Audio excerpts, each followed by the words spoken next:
Fala aí, gurizinho, tudo bem? Eu sou Gabriel Vieira, dono do canal do Viedro, mas pode me chamar de Gabriel, de Vieira, de Viedro, enfim. E hoje eu quero bater um papinho com vocês e dar minha opinião também sobre o Carlo Ancelotti. Falar do trabalho dele, falar do jogo, um pouquinho do jogo do Marrocos, mas dar um panorama geral, cara, e algumas perspectivas do que precisa mudar pro próximo jogo contra o Haiti, cara. E dar minha opinião em geral sobre o Carlo Ancelotti, que vão adiantar, não é nada boa. Mas antes, dá like no vídeo, curte, se inscreve, ativa o sininho das notificações, siga o Viedro em todas as redes sociais, é Vieira Cubeiro, e vamos começar o vídeo.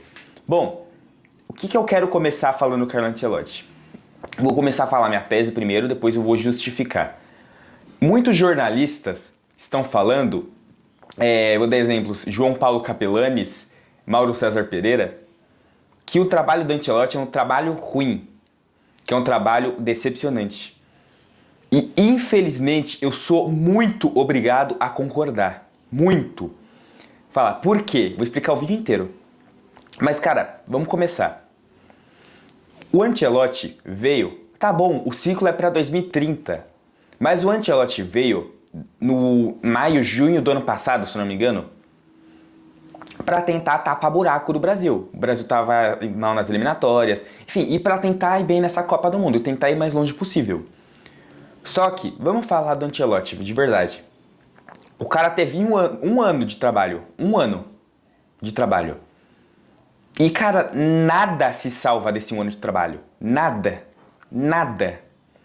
O Ancelotti é o treinador mais bem pago do mundo. Acho que em seleções, em times eu não sei, mas em seleções é o mais bem pago do mundo. E, cara, o trabalho do Ancelotti é lamentável. Por quê? O Ancelotti, até o jogo contra o Marrocos, teve 13 jogos. 13. Ele teve 3 derrotas. É quase metade de toda a era Tite. A era Tite inteira teve 6 derrotas. O Ancelotti já teve 3. Perdeu pra Bolívia lá na altitude, tudo bem, na altitude de La Paz. Mas o Tite foi lá e goleou também, né? Tá bom, aí tá bom. Perdeu pro Japão de 3-2 e perdeu para a França de 2-1. Aí você fala, ah não, tá bom. Pode ser que são deslizes, cuidados, pode ser erros individuais e pode ser que aconteça também, é normal. Mas vamos olhar pro desempenho do Ancelotti. Cara, me diga um setor que você consegue extrair de positivo do Ancelotti. O ataque funciona, a defesa é boa, o meio-campo é bom, o Brasil sai bem em contra-ataque, o Brasil consegue se recompor defensivamente muito bem, o Brasil toma poucos gols, o Brasil faz muitos gols. Cara, eu não consigo ver isso no time do Ancelotti. E aí que eu vou começar na minha análise de verdade. O trabalho do Tite, você conseguia ver. O Brasil não tinha um ataque dos sonhos, um ataque perfeito. Mas uma coisa positiva do Tite era que o time não tomava gol. Raramente o time tomava gol. O time tomava muito pouco gol. E a defesa dele era Thiago Silva e Marquinhos, enfim, ainda podia vir o Magalhães, o Bremer, enfim.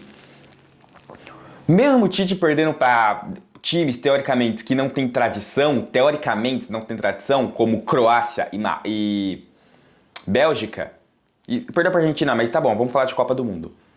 O Tite tinha alguma coisa que podia salvar, que era a defesa, que pro próximo ciclo podia salvar.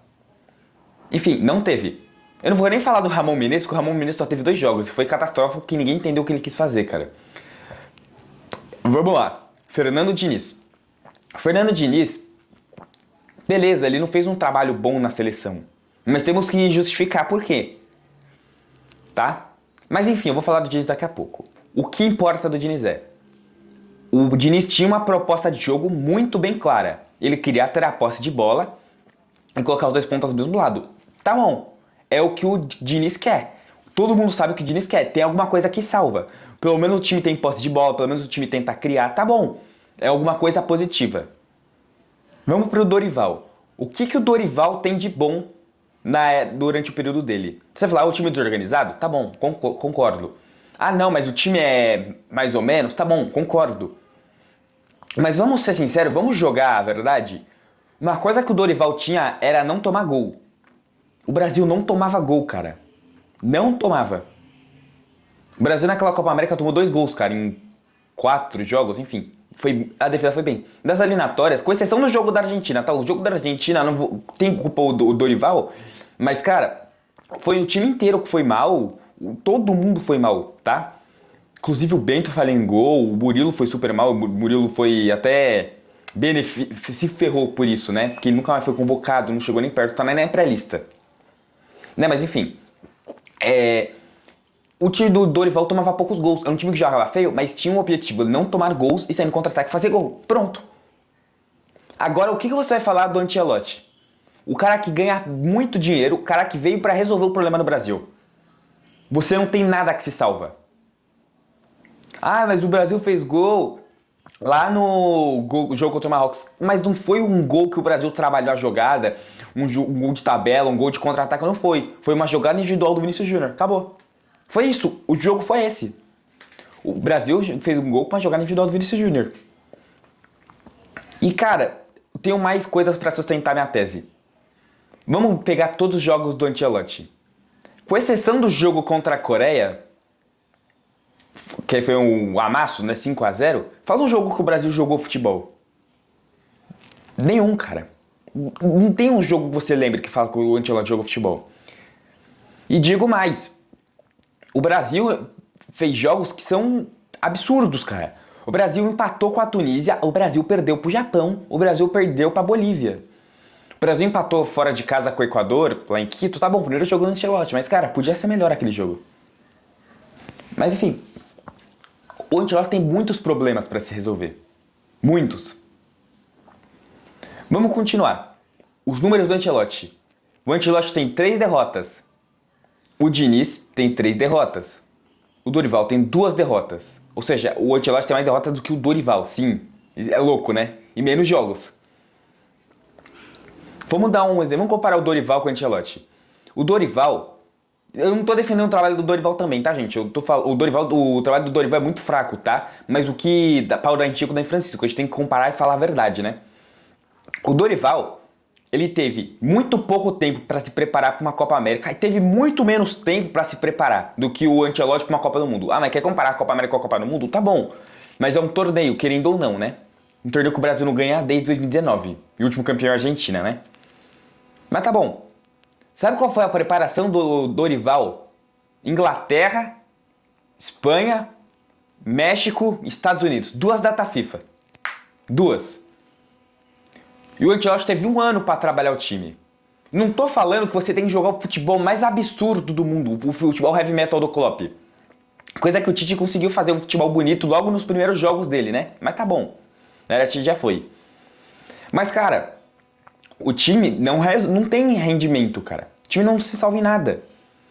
O Brasil empata com a Espanha, ganha da Inglaterra, ganha do México e empata com os Estados Unidos naquele gol de falta lá da Pulisic. Acho que era do Pulisic. Mas, cara, o time do Ancelotti não tem nada, cara. O time do Ancelotti perde pra França não jogando, ganha da Croácia porque o Endrick salva o Brasil, joga contra o Panamá. O primeiro tempo horrível, o Brasil perde o meio campo. Contra o Egito foi um jogo muito fraco da seleção brasileira. Teve algumas criações, mas não foi quase nada, não foi nada de uau, espetacular. Cara, o time não joga bonito. É um time com muitos problemas, tanto ofensivos, tanto defensivos. O time que não cria. E digo mais, cara. O Diniz, durante toda a era Diniz, que foram 6 jogos, ele pegou o momento mais difícil da seleção. Ele pegou os piores adversários possíveis. Ele pegou... Tá bom, pegou Bolívia e Peru, tá bom, são adversários tranquilos. Bolívia em casa, Peru fora, mas tá bom. Aí ele pegou pegou Venezuela e Colômbia, acho. Aí depois pegou Uruguai e Argentina. Enfim, mas esses foram os jogos.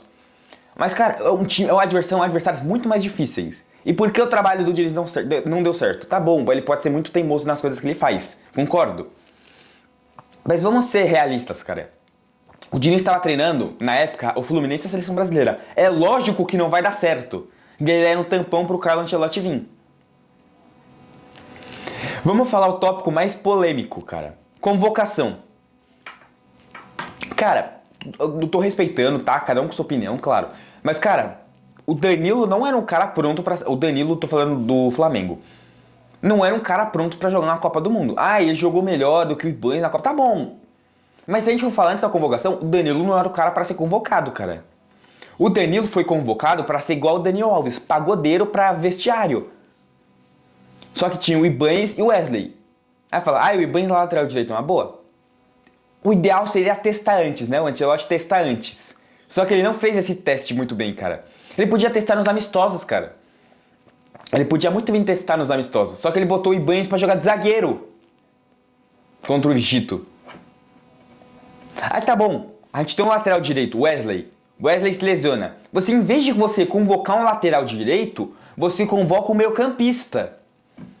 Um primeiro/segundo volante. Mas aí vem a questão. O Ancelotti convocou os meio-campistas o seguinte, Casemiro e Fabinho para fazer primeiro volante, Danilo e Bruno Guimarães para fazer segundo volante e o Paquetá para fazer meio atacante. O Paquetá e o Neymar, né? Só que é o seguinte, tá bom, o Neymar não tá disponível. Você tem Matheus Cunha, você pode fazer o Rafinha jogar lá, você pode fazer o Danilo do Botafogo jogar lá. Ou seja, não faz sentido. E outra coisa, por que você, em vez de fazer um monte de improvisação, por que você não convocou um meio atacante? Por que o Ancelotti não convocou um meio atacante? Mais um erro do Ancelotti na lista. Eu não quero nem citar a questão Neymar, tá? Porque, o Neymar não tem culpa de estar lesionado, cara. Ele não pode fazer muita coisa. Não tô defendendo o Neymar, nem atacando o Neymar, mas tem que falar a verdade. O Neymar não tem culpa de estar lesionado. O que ele pode fazer? Nada. Nada. Enfim. Erro. Outro erro. O Ancelotti é muito teimoso no 4-2-4 dele. O Brasil não joga bem numa tática com 4 atacantes. Não joga bem. Por quê? O meio-campo morre. Morre o meio-campo. Se você for pegar um jogo contra a França amassou o Brasil, cara. Amassou. O meio-campo era muito fácil passar, fazer esse papel, cara. Parecia papel o meio-campo da França. Bruno Guimarães e Casemiro, cara, verdade, o Casemiro ficou sobrecarregado também no jogo. Marrocos tá bom, ficou. Mas, cara, o Ancelotti tinha que ser mais esperto, botar um meio atacante pra ajudar, cara. Porque parecia que o Rafinha... Beleza, o Rafinha fez um péssimo jogo contra o Marrocos, mas parecia que o Rafinha estava perdido. Parecia que o Rafinha não sabia o que fazer. Parecia que o Rafinha... Ele trocava de posição e falava, tá, o que eu faço aqui? O que eu faço aqui? Tem momentos que o Rafinha jogou de meio atacante, jogou de ponta direita, jogou de centro, terminou o jogo de centroavante e jogou de ponta esquerda. De verdade, aí você confunde o cara, mano. Eu não tô defendendo o Rafinha, tá? O Rafinha jogou mal. Se fosse por mim, ele seria banco? Pra mim, sim. Mas, cara... o Ancelotti tá perdido. Se ele convocasse um lateral direito, eu tenho certeza que o Brasil faria um jogo melhor contra o Egito, contra o Marrocos. Porque, cara, beleza, o Ibañez é um lateral defensivo, cara. É um lateral defensivo. E fica uma avenida na ponta direita. Porque o Rafinha volta pra ficar no meio, o Paquetá fica no meio também. Aí fica Vinícius na esquerda, Igor Thiago no centroavante. E não tem ninguém na ponta direita, na lateral direita, não tem ninguém, porque o Ibañez não sobe. Se pelo menos alguém subisse, pelo menos tinha cobertura. Mas não. Muitos erros do Ancelotti que eu falei até agora. Muitos erros. O trabalho dele é altamente decepcionante, cara. Porque se você esperava um jogo mais bonito, você se enganou. O primeiro tempo contra o Marrocos é vergonhoso, cara. É muito vergonhoso. Se o Brasil pegasse o Marrocos no mata-mata, o Brasil seria eliminado. Tá? Vamos falar o último assunto que todo mundo quer, né? Endrick. O que eu acho do Endrick na seleção? Cara... O Brasil tem um 9? Não. Tem o Igor Thiago, teoricamente, né? Mas quem joga lá seria o Matheus Cunha. Ah, e digo mais, verdade, né? Antes de falar o do Endrick. O Ancelotti errou feio na escalação também, né? Muito feio. Porque ele botou Paquetá e Igor Thiago pra jogar. O Igor Thiago e o Paquetá não fizeram bons jogos contra o Egito. Por que ele botou os dois? Por que ele não começou com o Matheus Cunha? Tá bom, ele começou com o Ibañez, é uma aposta. Não deu certo, tá bom, não deu certo. Por que ele não começou com o Ibañez? Por que ele não começou com o Matheus Cunha? Tá bom, até entendo o Endrick não ser titular, mas por que o Matheus Cunha não começou? Não fazia sentido o Igor Thiago ser titular. Falando do Endrick, cara, o Endrick tem estrela, o Endrick, tudo que ele fez tá dando certo, e cara, parece que tem alguma coisa do Endrick com o Ancelotti, e com qualquer treinador. Muitos falam que é a atitude dele, né, que ele é muito indisciplinado, muitos falam que é tática, que ele não respeita a tática, muitos falam que é porque é de patrocinador, não interessa, cara. Você é o treinador mais vitorioso, um dos mais da história. E você colocar o cara no banco, não colocar pra jogar... Desculpa, cara, você tá errando muito. Você tá pegando o seu ciclo e tá jogando no lixo. Jogando no lixo. Enfim, aí você tem um cara que é uma estrela, o cara que jogou muito no Palmeiras, o cara que jogou muito no Lyon, o cara que pode fazer, ele te entrega os gols, é o cara que tem raça, que vai pra cima, é um cara forte, um cara rápido, e você não coloca ele pra jogar. Você não, uma coisa é você colocar, tipo assim, vai que ele não der certo, tá bom, mas você não colocar ele pra jogar, eu acho muito estranho. Muito estranho. Mas muito estranho. E cara, se o Endrick não for titular, a gente tá ferrado. O Neymar pode até ser titular, mas, cara, como eu falei no vídeo da convocação brasileira, minha convocação, o maior problema não é se o Neymar vai jogar, não, é se o Endrick vai jogar. Porque tá bom, o Neymar pode resolver um papel ou outro, pode, claro que é possível. Mas, cara, quem pode ser um 9, cara? O Brasil não tem um 9 de ofício. Muita gente cornetando, o Igor Thiago não tem que ser convocado. Mas, cara, tá bom, ele fez um mau jogo, 2 maus jogos, né? Mas, cara, se o Haaland fosse artilheiro da Premier League, você não ia convocar ele? Claro que você ia. Igor Thiago é artilheiro da Premier League, vice, né? Você não ia convocar ele? Você é muito burro de não convocar ele. Enfim. Tem que colocar o Endrick pra jogar. Se não colocar, a gente tá ferrado. E, cara, eu vou dar minhas perspectivas daqui a pouco sobre como o Brasil pode melhorar pra Copa do Mundo. Nessa Copa, né? Não tô nem falando da próxima, tô falando nessa. Último fator. Ele pegou o mesmo time.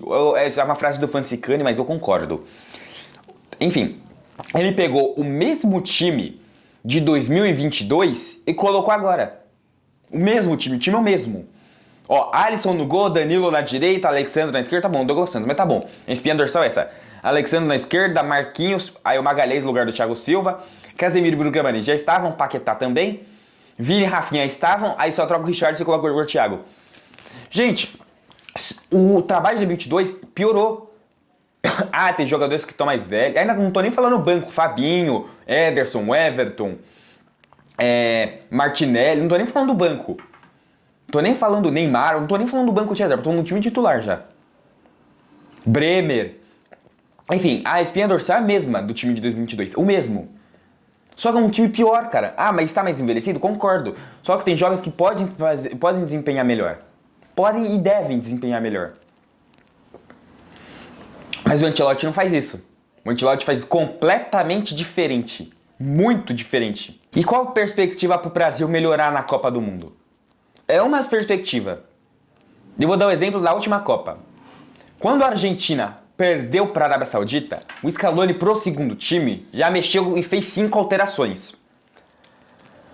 Tá bom, o jogo era um jogo mais difícil, era contra o México. Tá bom, era normal você mudar o time. Mas agora contra o Haiti, você tem que mudar o time. Mudanças que se eu fosse o italiano faria. Alisson no gol. Ah, mas o Alisson falhou no gol. Tá bom, o Alisson é o menor dos nossos problemas, cara. E a gente não tem goleiro competente quando o Ederson e o Everton. O Everton, tá bem o Grêmio. Cara, eu não confio tanto no Everton. E o Ederson nem se fala, né? Lateral direito tem que ser o Danilo. Lateral esquerdo, tá bom, o Douglas Santos não atrapalhou ainda. Zaga, Marquinhos e Magalhães. Aí ele coloca o meio campo com... Ele vai colocar o Casemiro, obviamente, porque é a panelinha dele, né? E porque ele gosta muito do Casemiro. Mas eu colocaria Fabinho, Bruno Guimarães, Matheus Cunha, de meio atacante. Ponta direita, Ryan ou Luiz Henrique. Não colocaria o Rafinha, tá? Que o Raí foi pro banco na Copa de 94. Por que o Rafinha não pode ir? Patrocínio? Eu não sei. Vinícius Júnior na esquerda, que ele se mostrou. E Endrick no centroavante. Ou, pode ser o Endrick. Que o Igor Thiago também tá foda. Eu faria essa escalação. Se o Ancelotti não mudar... São 8 jogos na Copa. Mas se o Ancelotti não pegar e mudar o time... Eu vou falar o termo, fudeu.